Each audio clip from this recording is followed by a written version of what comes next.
Welcome back. You're watching Morning Express. Thank you for staying with us. We continue interrogating the day's headlines. In case you're just joining us, good morning. In studio, I'm joined by Simon Gikuru, who's the Secretary General of the ANC party, Dr. Eric Mutai as well, who's a communications expert, Buka Omole, the Vice Chair of the Communist Party of Kenya, and Ken Amondi, who's a lawyer advocate. Just taking a look at some of the top stories. And speaking of, political maneuverings in the country are definitely getting heated up. And perhaps to hint at this, the leader of Wiper, Kalonzo Musyoka, is said to have an NDC, and definitely they have invited the One Kenya Alliance principals. Interestingly, they've equally invited ODM leader Raila Odinga. He's set to attend that particular NDC by the Wiper party. Simon Gikuru, perhaps this fuels speculations that in the end, at one point, these two boats will merge. I'm talking about the ODM party on one side, led by Raila Odinga, and One Kenya Alliance. How do you speak against these speculations when it's clear? On one side, you know, we've talked about KANU having a working agreement with the Jubilee Party, Kalonzo as well. We also have the ODM party, which is also rooting for a working agreement with the Jubilee Party come 2022. Well, what's your take in terms of these speculations? To start with, I may not be in a position to speak for OKA, but I can authoritatively speak for my party, the Amani National Congress Party. In that regard, I would say that we are focused. We have already endorsed His Excellency Musalia Mudavadi to be our flag bearer. Our highest organ in the party, the Amani Council, has already mandated him to run for president and also to negotiate on behalf of the party with like-minded parties and partners. They say politics is the art of the impossible. So as to whether OKA and ODM would join, I don't know. But what we are saying as ANC is that we welcome everybody. We even welcome former Prime Minister Raila Odinga to come and join us, so long as he is going to support Musalia Mudavadi. And we even welcome, when we were off air, Dr. Mutai just disclosed, he just let the cat of the bag that actually he's a very strong UDA member and one of the founders. We are also welcoming them. We are telling them, also talk to the DP, tell him to come and support Musalia Mudavadi.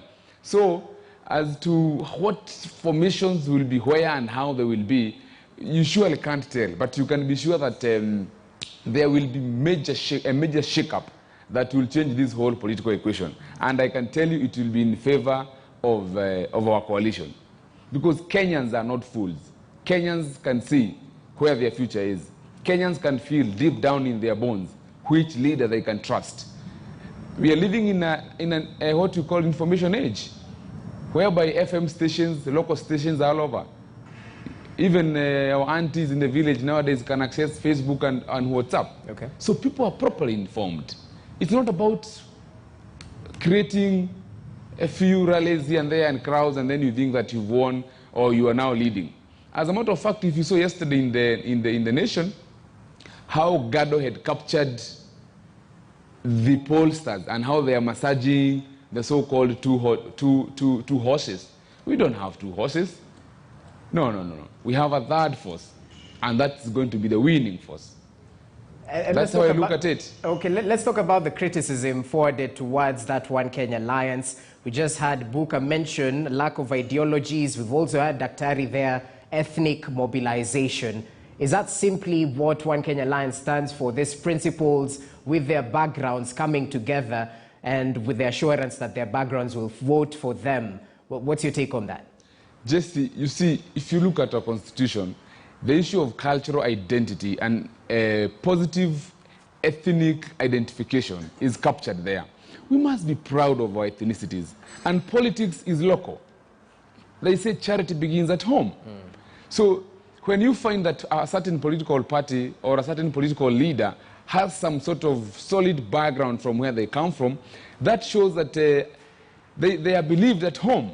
That shows that they have, even across their kinsmen and neighbors, they have shown leadership, and there is nothing totally with that. We must be proud of our ethnicity, proud of our cultural diversity. And since politics is local, it has to start at home.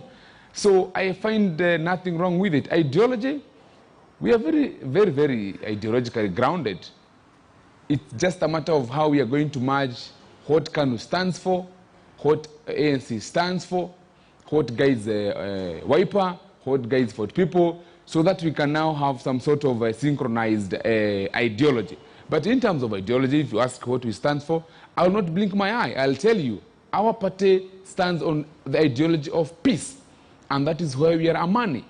Remember that our party was formed immediately after the 2007-2008 post-election violence.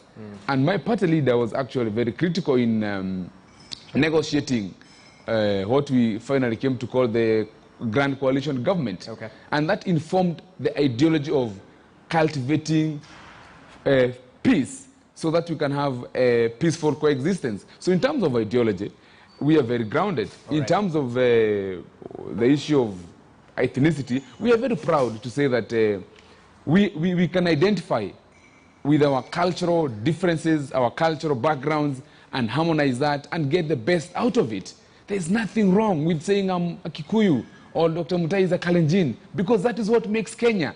Kenya is made of 45 or so different ethnicities. We must be proud of that. And we must work on those cultural backgrounds to make one huge cultural, mosaic called Kenya. Okay. And that is why we are a magical Kenya. And on the issue of inviting a former Prime Minister into the OKA NDC, well, I wouldn't comment on that because, again, I can't speak for Wiper, but I can tell you we are organizing our NDC as ANC. We are not going to invite our competitors in terms of who are not in our coalition. Okay. Because why would we invite them? What are they coming to do? And we are also not going to attend theirs. We are not going to attend the ODM, NDC. We are not going to attend for Jubilee because we don't have any form of working relationship with them. But if you look, we attended the one for Ford Kenya. We have been invited today. We are going to be at Bomas for Wiper. We attended the one for KANU because we are in OKA. But we also don't want intruders to attend our NDC. If we have not invited you, please don't come. And this should reach ODM corridors. We don't want our competitors there. Don't come for our NDC. We've not invited you. Don't. And we have told party leader he cannot attend the one for ODM, he cannot attend the one for Jubilee. They are our competitors. We don't have any working relationship with them as per now. And we also don't want to carry their baggage, especially for Jubilee. They have too much baggage. Why would we associate with them? Kenyans are tired of them. Interesting. Kenyans are tired of Jubilee. Okay. Well, there seems the deficit of trust is running deep, quote unquote. But anyway, Buka Omole, talking about the realignments that are happening, add your voice as well. But speaking of the political promises that are being handed on these political stages, have we had any talk about climate change or include them in their manifestos? Of course, this in the backdrop of the Devolution Conference happening in Makueni, of which climate action is definitely key amongst the sharp focus. Jesse, thank you. I thought for a moment you forgot about me, but let me join in. On those three broad issues, one of the issues that probably I will want to, if you allow me to comment on the issue of ICC, which is just for 1 minute, in that International Criminal Court is an imperialist court, and Kenyans should know that clearly, that they are not a court that can deliver justice for the Kenyan people. We have seen even last post-election violence. There were trials at ICC. We have seen even the people who are telling African countries to go to ICC, like the United States of America, like Israel. They do not want to be part of ICC. So ICC is a political imperialist court. Now, having said that, the second thing that you have asked about, including climate change in the manifestos of political parties. Of course, if I'm to talk about a political realignment, of course, you know that Communist Party of Kenya has since also launched a front. It's called the United Progressive Front with the Ukweli Party and the United Green Movement. which have started the work on climate change. We are not waiting to be elected. In fact, a few days ago, we just filed a petition, to defend the green spaces in this country, including Uhuru Park, that there are stories that the government of the day is planning to build, a motor thing there. And to me, I think the most important thing is not just saying it, but we know the history of these political parties, that for Kenyans to trust them, they have to start doing something that benefits the poor people in this country. Now, there's a big confusion about culture and ethnicity, and it's also good I mention it because my colleague in the show, I think, is bringing in a confusion between culture and ethnicity. In the Kenyan context, when you talk about culture and you're talking about ethnicity, and people think that we can talk about Luya culture or Luo culture as a monolithic, that is not possible. The rich Luos and the poor Luos have a different culture. The rich Kales and the poor Kales have a different culture. The way they dress, the way they eat, because culture is a way of life. Even if you go to their houses and you go to a rich Kikuyu and a poor Kikuyu, you will see the disparities in terms of their life. So let us not qualify ethnic mobilization in a cultural way, but let us defend the culture to bring up a united Kenya where people can access basic commodities and social services. In terms of political realignment and the organization of NDCs of different political parties, Communist Party of Kenya still want to insist that these political parties that are coming together, we have seen them coming together in 2007, we've seen them coming together in 2010. What is it that is uniting them? Is it the tribal numbers or the interest of the Kenyan people? And if it is the interest of the Kenyan people, let us see them trying to address controversial issues that are affecting the poor people in this country. For example, what is it that they are planning? Now, we are in a country where everybody is waiting for the rains to come. And the Communist Party of Kenya has been asking the Kenyan political leaders, what is the difference between Kenyans, Kenyans who are living as human beings and animals, when all of us are waiting for the rains to fall so that we can farm? How can we not think of mechanizing or irrigating our environment? So we want to insist that each and every political party that is forming a front towards the next election, those political front should be based on a political program to serve the poor workers in this country and to address issues that are controversial at the center of our political environment. All right, Wakili, I don't know if you are political, but briefly add to your voice in terms of the realignments, but also should we have climate action as part of the national discourse?